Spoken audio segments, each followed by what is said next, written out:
অনেকেই বলেছিলেন যে বাংলাদেশ সেনাবাহিনীর মাঠ আর হবে না। যেহেতু আন্দোলন হইল, সরকার চেঞ্জ হইল, মাঠের কার্যক্রম আর শুরু হবে না। তাদের জন্য এই ভিডিওটা। কারণ ১৯শে আগস্ট অনেক জেলার মেসেজ ঢুকে পড়ে। তার মধ্যে এই যে একটা মেসেজ আপনাদের স্ক্রিনের মধ্যে দেওয়া হলো। এই স্ক্রিনে দেখে নিবেন যে ১৯শে আগস্ট মানডে ৩টা ৩:৩০টার ওইদিকে একটা মেসেজ ঢুকছে। আপনারা দেখতেই পাচ্ছেন যে সেনাবাহিনীর মাঠ চলমান রয়েছে।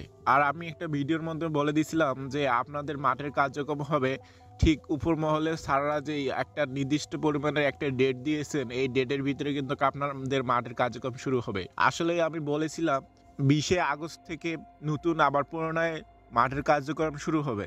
ইতিমধ্যে কালকে রাত্রে কিন্তু অনেক জেলার মেসেজ ঢুকে পড়ছে। অনেকেই আমাকে ফেসবুক পেজে মেসেজ করে জানাইছেন যে ভাইয়া আজকে রাত্রে আমার মেসেজ ঢুকছে।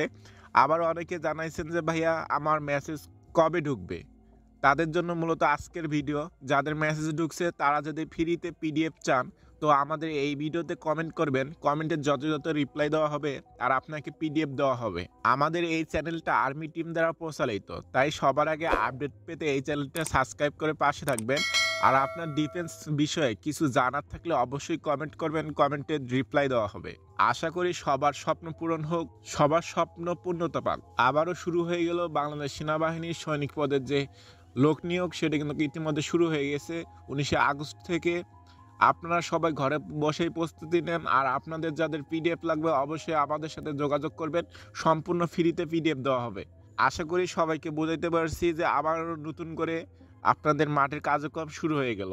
আপনারা অবশ্যই পিডিএফ যদি নিতে চান অবশ্যই আমাদের সাথে যোগাযোগ করবেন। আশা করি সবাই বুঝতে পারছেন। যাদের ডিফেন্স বিষয়ে কোনো কিছু ধারণা নাই তারাই আমাদের কমেন্ট করবেন, কমেন্টে যথাযথ রিপ্লাই দেওয়া হবে। আপনারা জানেন যে এই চ্যানেলটা আর্মি টিম দ্বারা পরিচালিত, তাই সবার আগে আপডেট পেতে এই চ্যানেলটি সাবস্ক্রাইব করে পাশে থাকবেন। ধন্যবাদ।